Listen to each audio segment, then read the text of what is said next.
Now we should be good to go. I'm so happy to announce our closing keynote really for CrossRoads for these amazing 2 days. We have here Adam Savage. Is anyone here not familiar with Adam? In which case you can leave. But Adam is of course well known for all the amazing stuff he's done on TV, and he's been doing some very cool things which all of us have been geeking out on for many years. But he's also a huge Maker fan. He's a maker himself. And when we talked about this and I invited Adam, he didn't even think twice about it. He said, oh, I'd love to be there and talk to this audience. So I will actually not take up any more of my time and hand it over. Ladies and gentlemen, Adam Savage. Quick matter of thing afterward, if you do want to take a picture, I'd suggest let's just come down the side and we'll take a picture. I am happy to make you cooler with your children. So forgive me if this bounces around. I've been furiously making notes. I've been traveling nonstop for about the past 2.5 weeks since we met at the White House.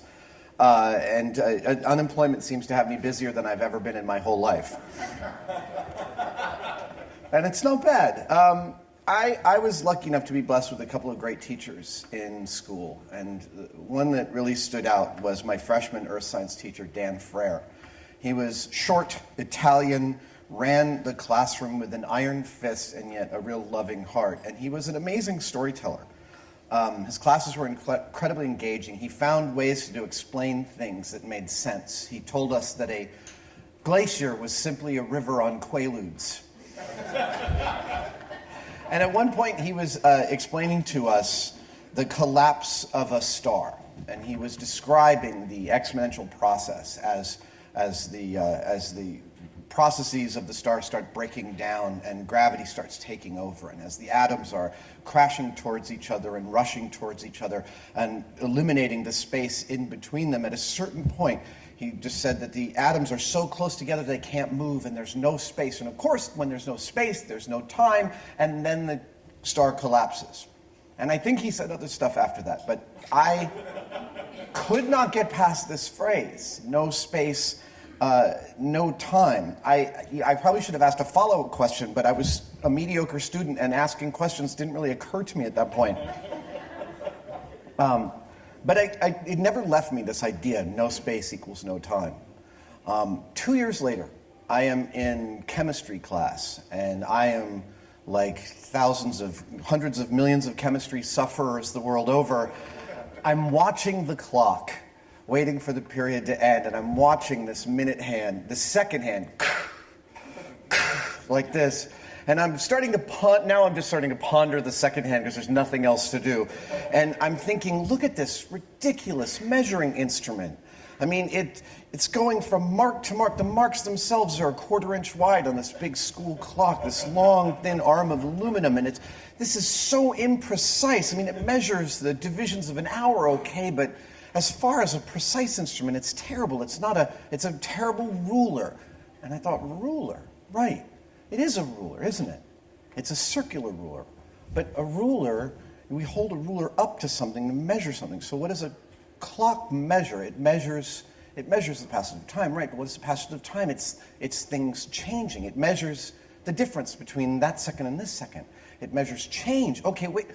So if there's nothing to change, holy crap! I was like, I got it. There's no space, there's no time because there's nothing to measure. That's why there's no time. And at that point, my chemistry teacher, Dr. Zimopoulos, said, Adam, would you like to share with the class what is on your mind? And it was clear something was, and I ended up explaining what I just told you, and we spent the rest of the class talking about that. I'm convinced that that's maybe one of the reasons I passed chemistry was my extracurricular interest in physics. But that wasn't the real gift that Dan Frere gave me. I was not a very popular kid. I didn't get along with my peers very well. And I found lots of ways to pass the time at lunch. In my freshman year in high school, which is a mystifying ordeal, I would go to Dan's classroom while he graded papers and ask him questions. This is how long ago it was. He would smoke in the classroom while grading in the middle of the day. I still remember it's the first time I saw a French inhale. Oh, the 70s. And I would sit there and we'd talk about playing pool. I grew up in a house with a pool table. We talked about English and throw and squirt and all these different terms for pool. And I would also ask things that occurred to me. Like any teenager, I played with fire. I played with the candles at the dinner table. And I noticed that if you flicked your finger through a candle, it made a pop sound. And we started talking about it. I asked about it, and he said, well, it could be this. And then I said, well, but what if this? And as he put his paper down and we started to talk about it, and ultimately we concluded he didn't know. He said, I don't know. And I remember feeling a thrill at reaching the edge of his knowledge. And really what the thrill was seeing the edge of his omnipotence. That was the gift that he gave me. And in this aftermath of Mythbusters, I'm asked a lot, how do you account for Mythbusters' success? And it is impossible to gauge why something was successful from the inside or even when you were a part of it. But I do think that there are a couple of things. People say that it's sciencey and that it's because we blow shit up. The funny man, straight man dynamic. But I think the longevity of our show was due to the fact that we normalized failure. We showed a process of how we came to our conclusions with the warts and all. We showed our arguments over methodologies, over questions, over builds. We showed that things never went according to plan. We showed our experiments where our predictions were so far off as to be comedic. We showed what every working scientist and actually every adult human understands is that the practice of their discipline is messy, chaotic, stochastic, full of setbacks, confounding results. In other words, it's like life. I have failed many, many times. I've been divorced. I've executed jobs so poorly I had to give the money back. I executed a job so poorly I lost a friend. I've lost 6 or 7 Emmys. I can't even count anymore. I was not accepted to the Yale drama program or to Juilliard. I've pitched over 3 dozen shows that did not get picked up. I've pitched 6 books that didn't get picked up. And making the news this morning, there's a wonderful website online called Metafilter. It's one of the most moderated forums of discussion on the web, and if you don't know about it, you're welcome. It's an amazing forum. And just this morning, literally before I left, at the top of Metafilter is a front page post about a column in Nature by Melanie Steffen. She posted about talking about her failures as a scientist, and she wrote, as a scientist, we construct a narrative of successes that renders our setbacks invisible, both to ourselves and to others. Often, other scientists' careers seem to be a constant, streamlined series of triumphs. Therefore, whenever we experience an individual failure, we feel alone and dejected. Her publishing of this article in Nature inspired Princeton professor Johannes Haushofer to post a CV of his failures. Yeah, all of the fellowships he did not get, the articles that weren't published. And he wrote, most of what I try fails, but these failures are often invisible, while the successes are visible. I have noticed that this sometimes gives others the impression that most things work out for me. As a result, they are more likely to attribute their own failures to themselves rather than the fact that the world is chaotic, applications are crapshoots, and selection committees and referees have bad days. The CV of failures is an attempt to balance the record and provide some perspective. School education, what school I grew up with, at its often deals with the theoretical world. Mary is traveling at X speed to the station while holding 3 apples. How long will it take to get her hair done? This is a theoretical problem. It is a model of the real world, but it is not the real world. It is fine for introducing a concept, but for learning it is lacking. In proposing to solve for ideal circumstances and having only a single right answer, it is a poor substitute to dealing with the real world. And I understand as parents, as a parent of twin 17-year-old boys, our job in the early part of parenting is to give our kids a very convincing illusion of consistency to the world, at the same time as preparing them for the clarity which will come later, that it is everything but consistent. And then we come around to the making. This was the soul of Mythbusters, that we showed how we built stuff. We demonstrated the process. I am a deep proponent of making. I guess it's called project-based learning. And to me, it is the engine of everything that I have achieved in my life and up till now. When you make something, you are interacting with the real world. You are changing it. You know what happens, you know what happens when you interact with the real world. Nothing ever goes according to plan, and that is actually part of the plan. I found that this quote I love is by Helmuth Karl Bernhard Graf von Moltke the Elder. No plan survives first contact with implementation. Or to quote Mike Tyson, everyone's got a plan until they get hit. Project-based learning is about normalizing the fact that the world is a messy place, that there are no ideal outcomes, there are only contingency plans and more problems to solve. And so this comes around to my growing clarity about why we need to put the A in STEM. Why is it STEAM?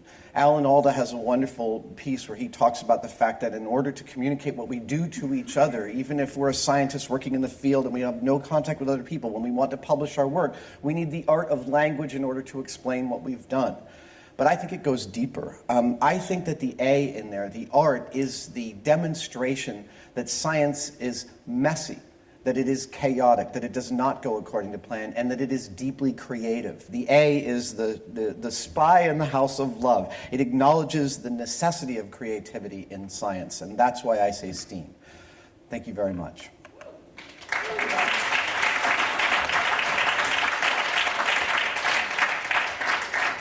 Now I have some time to take questions, if anyone wants to take, yes?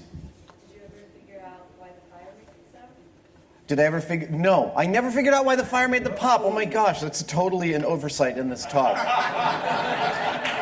I need to call some physicists. Actually, I'm going to hand the mics around just so you can get it. So you ended this with art. This is the creativity, but that implies that the science and the math and the engineering technology is lacking the creativity? No. So how do you reconcile that? No, it's not that it's lacking. It's actually acknowledging that it's there to me.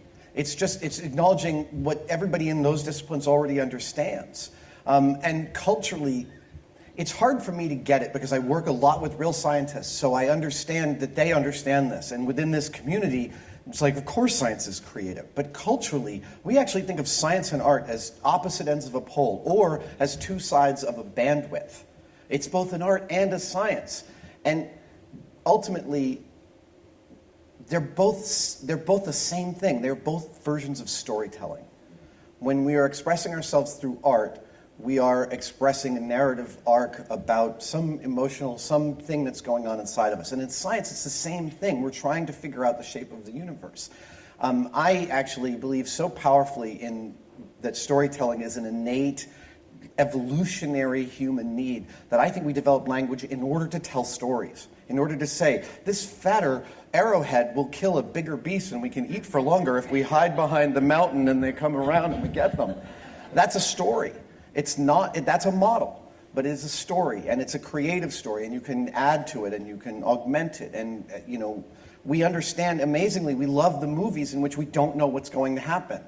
But we don't like our lives to behave like that. Thank you.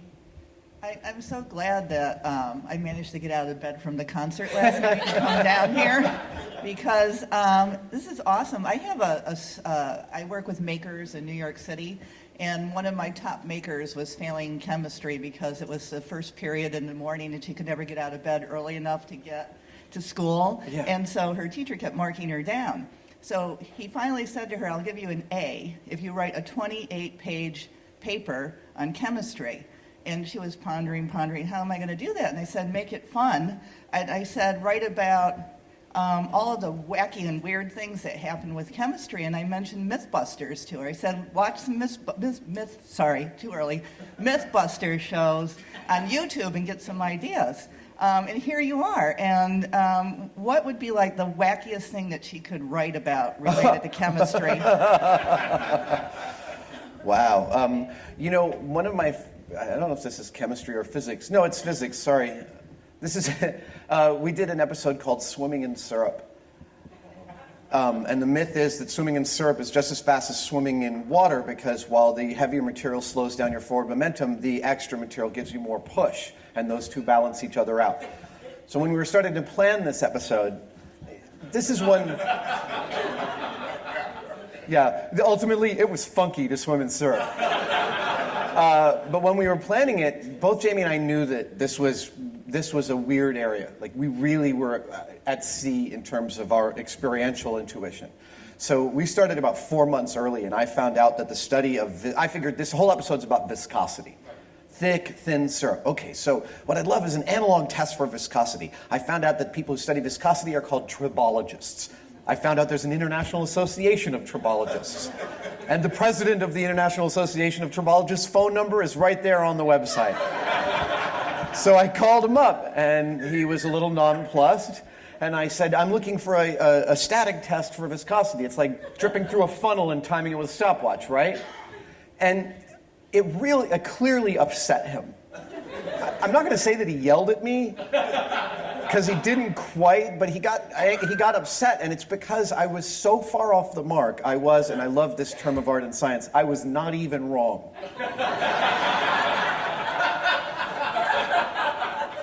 And it turns out that viscosity, like almost every other value you can actually gather in science, is a relationship. Viscosity is a relationship between a material and its temperature, its environment, the surface it's moving on, the speed it is moving at. All of these matter. It's why your motor oil is like viscosity from 20 to 80. And that changed the whole way we started to make the narrative about that episode. And as we dug 2 70-foot-long troughs and we filled them with guar gum, we actually found that there is a company that buys guar gum in bulk in order to spray hills with grass seed and guar gum filled water. The guar gum keeps the water on the seeds and allows the grass to grow up a hill. It's really cool, but it's still really expensive. So we only had like 6 different pools we could make over the course of a week. Every single day we finished filming, the answers we came to were so radically different than what we expected. The next day was made up from scratch at between 5 and 6 p.m. And on the final day, we thought, well, as a producer, I always plan the episodes like a joke. I know what the punchline is before I start. The trick is keep everything else juggled in the air until we drop the punchline, and then it's great.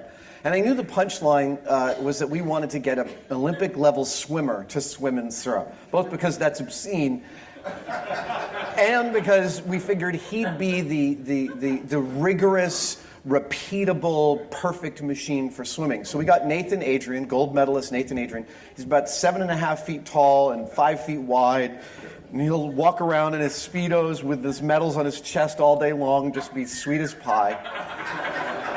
And we put him in this 70-foot-long pool of goo, and he was pinballing off the sides, and his 3 times were grossly inconsistent. And we talked to him about it, and he said, you got to understand, I get in warm pools, I look down and I follow a black line. I lift my head because I'm required to, but I don't. He only has to breathe once per lap. Yeah, right. He did the 70-foot pool, I think, in 3 strokes. It was astounding. But we were giving him conditions that were so awful, that they were so outside of his experiential range, that it turned out I was a better test subject because I'm so much more of a generalist. And so we figured this out, and we came to him at the very end and said, do you mind if we shoot the ending of this episode that we throw out your results as not good enough? And we go with mine. And he said, oh, that's great. That's still one of my all-time favorite and most difficult stories we ever had to shoot because of all of those wrong turns. Bless you. What's that? The result is, wait a minute. Yes, it is just as fast to swim in syrup as it is to swim in water. Yeah, totally. They do cancel each other out. And swimming in syrup is really weird. Hi. Yes. Hi. I recall the experiment you did with the UPS trucks just going right, and that you actually figured out that it actually is faster. It's faster and saves gas, yeah. Yeah. But it doesn't happen when you have your wife in the car and you're trying to convince her, if we just do right in rush hour in New York City, it'll work out. It was you should have done don't try this at home kind of thing. I am. Your relationship with your wife is not my problem.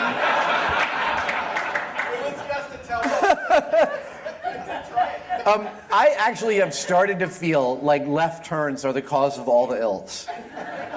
I mean, I'm driving. This is a terrible city to drive in because no one signals, and at any given moment, I think this is true. At any given moment, something like 18% of the cars in San Francisco are looking for parking, which means they're not paying attention to what's in front or behind. They're looking around, and I think left turn. Like I've been meaning to look up to see if anyone's done any theoretical or actual studies of what happens if you eliminate all left turns in a town. Because I seriously think it would make San Francisco a radically easier city to drive in. That's based on no experiential knowledge. Yeah. Hold on, get the mic. Did anyone ever say no to you, or conversely, did they ever give you something? Did they ever ask you to do something that just couldn't be done? They didn't ask us to do stuff that couldn't be done. Jamie and I were lucky enough that we very early on thought like producers, and thus were able to have total control over the material that we executed and how we executed it. It was really amazing. The network often asked us to do, and producers also often asked us to do things that didn't fit within what we considered the ethos of Mythbusters. And it's small things. I mean, a television producer needs to get a certain amount of footage in the can. As a television producer, I know that need. And so there are simple ways to do it, and there are complicated ways to do that. And when you don't know the outcome of something, it's itchy. It's scary. My job as the host and as the perpetrator was often to come up with better solutions to the needs for camera time, because we had to fill 42 minutes for every episode, than just an experiment that literally had no connection to what we were doing. That happened a lot. Like in outlines for the show, my producer would write in an experiment that was, like, again, not even wrong. But that's fine. He would do that to make me angry enough to come up with something better. And that was our process. There were a couple of episodes that didn't see the light of day. One was Cary Grant and Tori were investigating a easily available material that had some explosive properties. And they discovered that it was so incredibly explosive, we agreed to destroy the footage and not explain what we discovered. It was terrifying. Nope. So our offices were here in San Francisco, and as soon as we started seeing the news stories about the NSA hoovering up everyone's phone calls, I'm like, oh, we are at least 10% of their signal-to-noise ratio. I'm sure they just have the volume on our phones turned all the way down. The other episode that didn't see the light of day, we were doing an episode about, you know, when you're a kid, you're in the grocery store and you point to the sugary cereal and say, can I buy it? And your mom says, the box is better for you than the cereal. So we wanted to see if that was true. So we got 3 cages with lab mice, one eating mouse food, one eating Fruit Loops, they were very happy, and one eating cardboard pellets that were made in exactly the shape and density of the mouse food. And everything was going along pretty fine. We were pulling out, there's 3 mice in each cage. We're pulling them out and weighing them on gram scales every day. And about 5 days in, it was a Friday, so we left the shop for the weekend. And we came in Monday, and the cardboard cage no longer had 3 mice in it. It had 1 really fat mouse.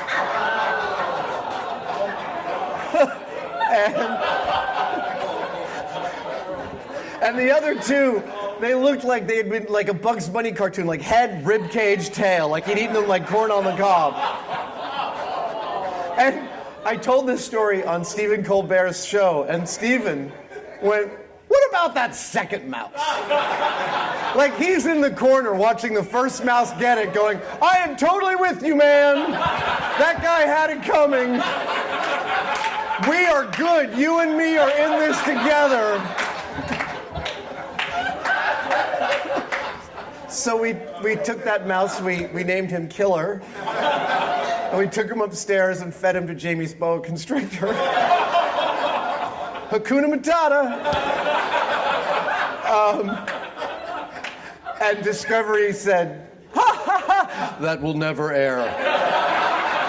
They made the mistake of giving me the sequence at one point, and they required me to give it back. Please destroy this.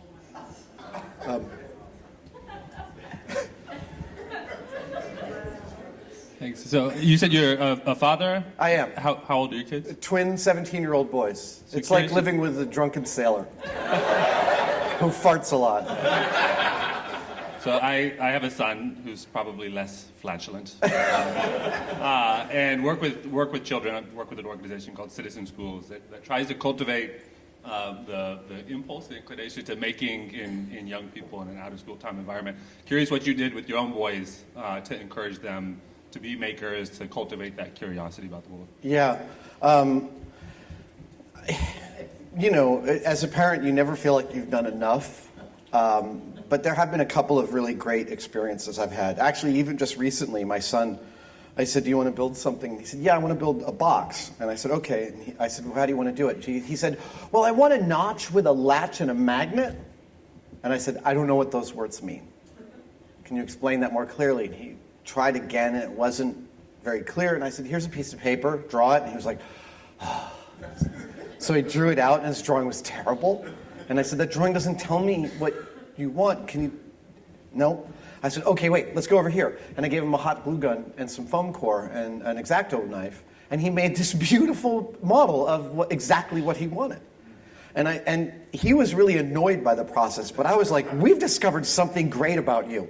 We discovered that you can build something in 3D that is totally clear.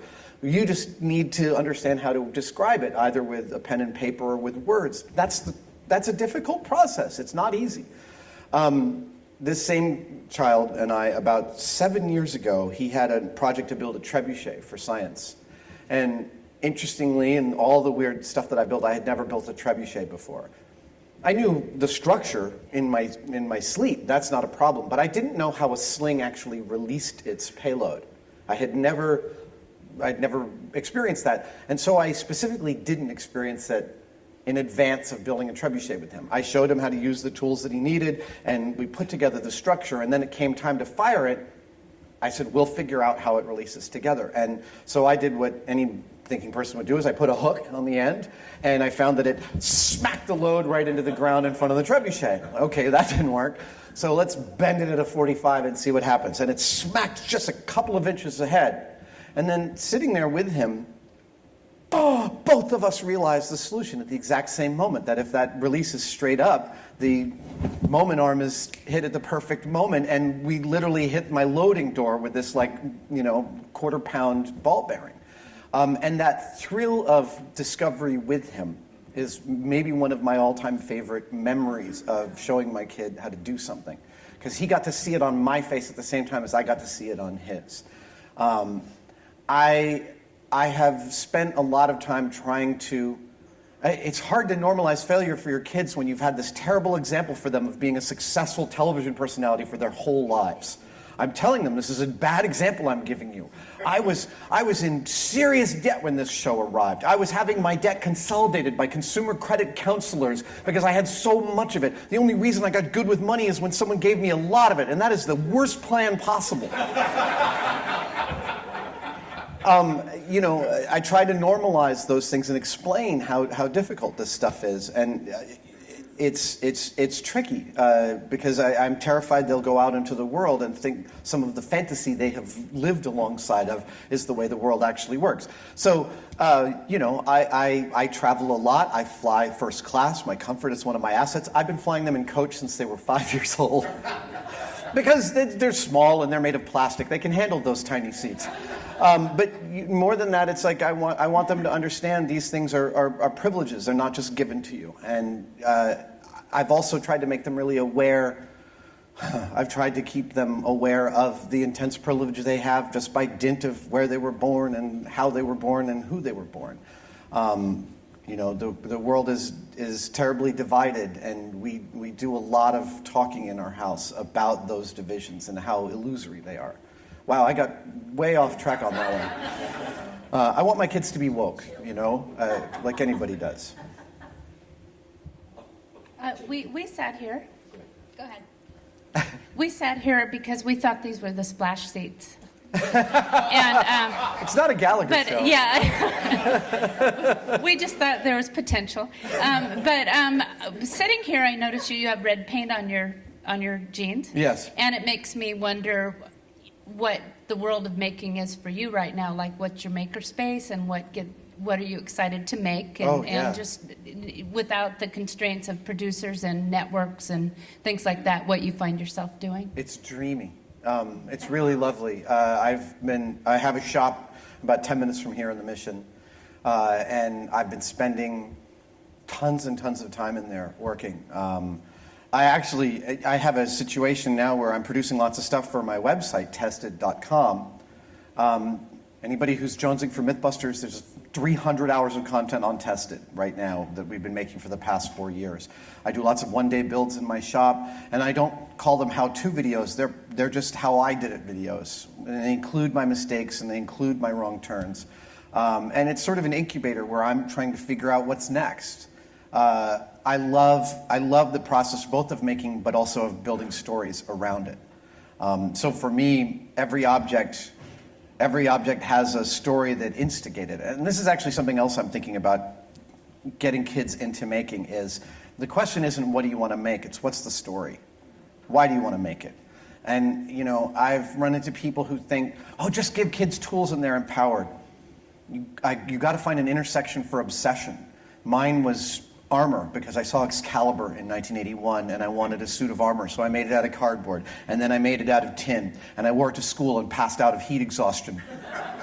5 years ago I commissioned an armorer to make me a suit of armor from Excalibur, and then last year I reached out to Terry English, who made the armor for Excalibur, and we have a grand plan at some point for me to apprentice under him and learn how to make a suit of armor.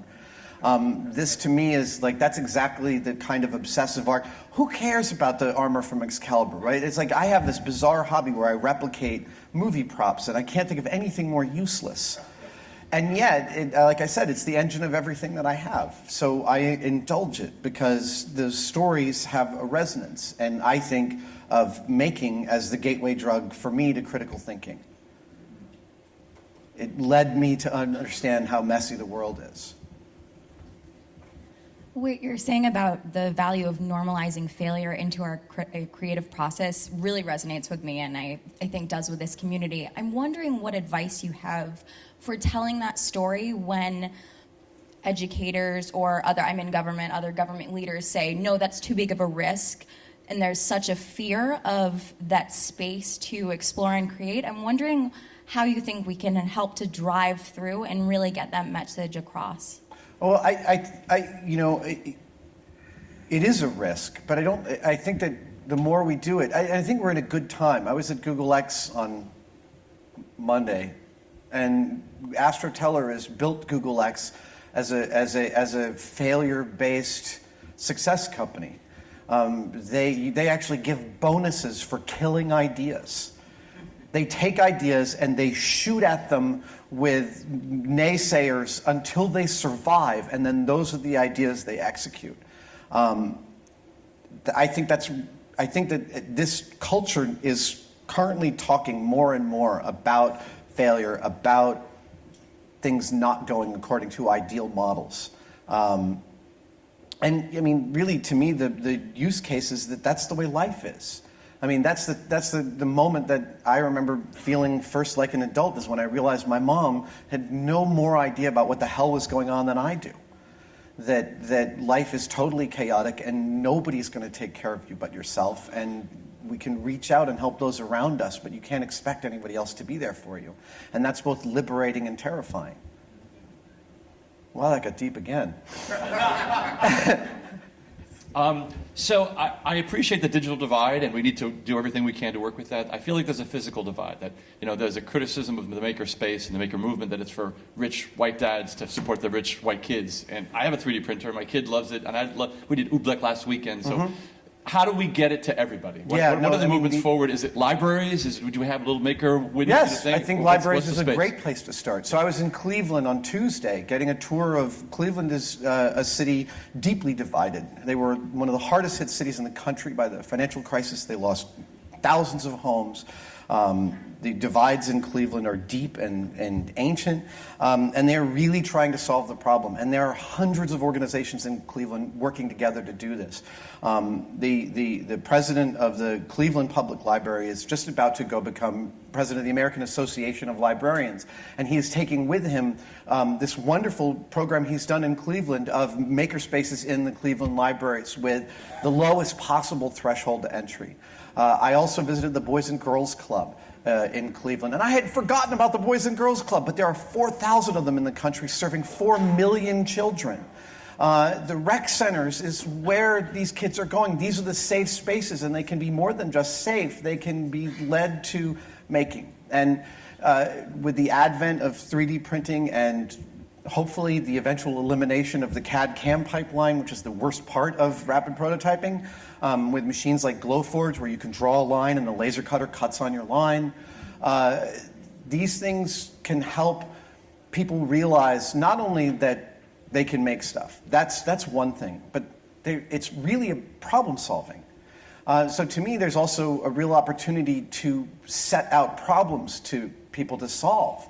As Andrew Coy, who's the director of making for the White House, he was with me in Cleveland, says, solving for X in a theoretical world is maybe interesting intellectually, but there are plenty of real problems to solve.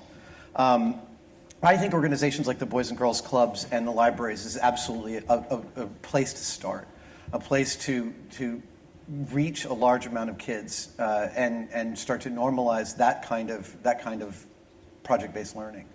Folks, we've probably got time for about 2 more questions. Good morning. So I know you have a very specific opinion around patent law. Would love to know your thoughts on what role that plays in the maker movement and specifically in the education space. Like, how do we begin to make the shifts that are necessary through the education process? Well, so I'm interested in patent law because patent and copyright law have this dovetail with privacy and liberty. That's really important. And we're making decisions as a culture right now that are going to bear heavily on what kind of world our kids live in terms of their freedom to be free thinkers. And so, yeah, it is a real question. If you set out a problem to solve and some kid, there's an American story of, the kid invented something and now he's got a patent. That's great. But there's also a thing of, sequencing the genome and letting it be for everyone instead of privatizing it. So I think of makerspaces as a place, like, to me, when you make stuff, you can radicalize the kids to understand how important open source is. Much of the software that is being promulgated around the country for makerspaces is open source. The Fab Lab, Neil Gershenfeld is completely open about all the software that runs the Fab Lab, and I think that's a beautiful thing. I don't know what the answer is, and I hope our culture comes to right conclusions on it. I support organizations like the Electronic Frontier Foundation, who's absolutely one of the canaries in the coal mine in helping the government and helping the courts navigate the weird, disparate problems of tech at this very moment when, I don't want to be tracked all the time. And the idea that you don't have anything to hide, so why should you worry about the government looking in your email, is the worst idea imaginable. And all you have to do is look at Donald Trump.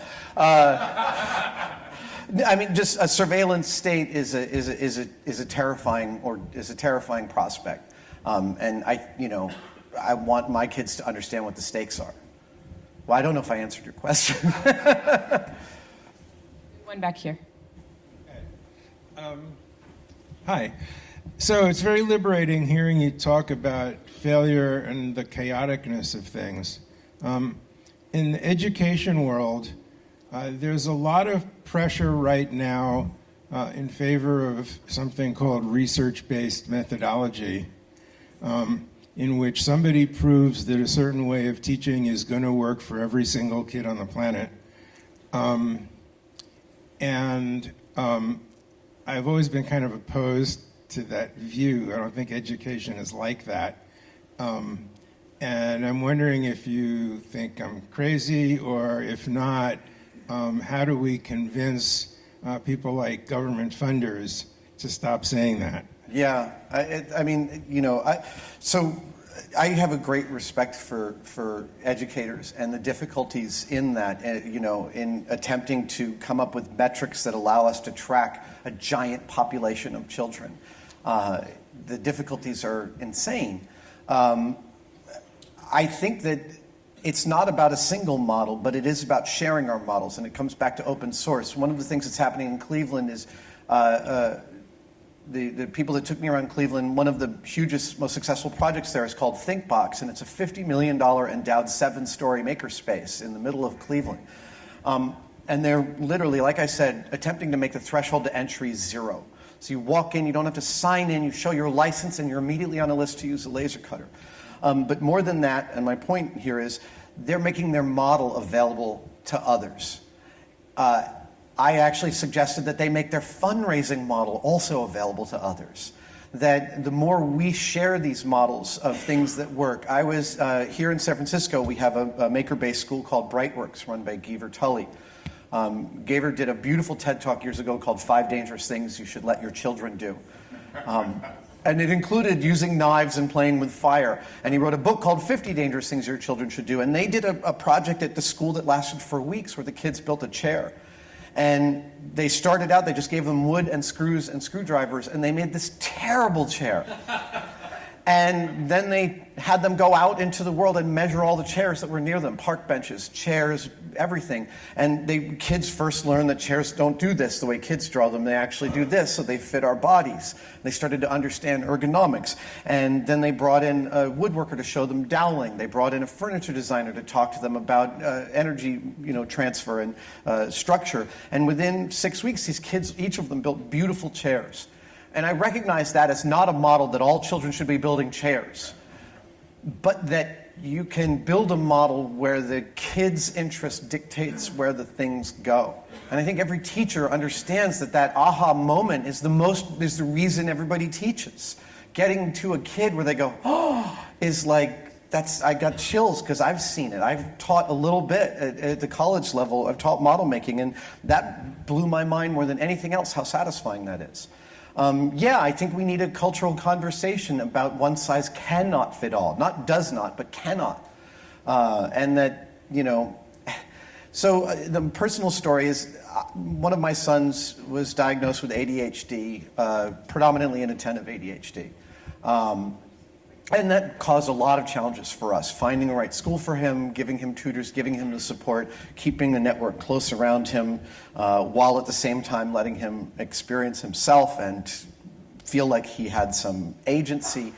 And we were really cognizant that in another school system, in another country, another culture, some of his difficulties might not matter at all.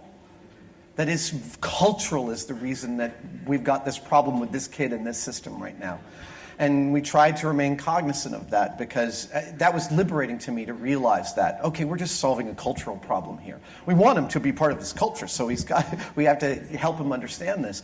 And the good news is there was a point at which, with kids, with your kids, you tighten the reins and you hold them really, really close and you try and and they squeeze everywhere. They do their homework, but they leave it under their bed. They spend their summer job money on pointless crap or in-app purchases. And then there was this point at which we realized that instead of waiting for this kid to step up and show us that that he could deal with the latitude, we gave him the latitude first. And he stepped up to it. And I think we've all had the experience of kids under our aegis and our own kids doing that. One size can't fit all, and it is the most important conversation to have, I think. Folks, thank you very much. Thank you, guys. Excellent, wonderful. Big round of applause. Thank you. And like I mentioned, Adam was kind enough to say that he's happy to stick around and get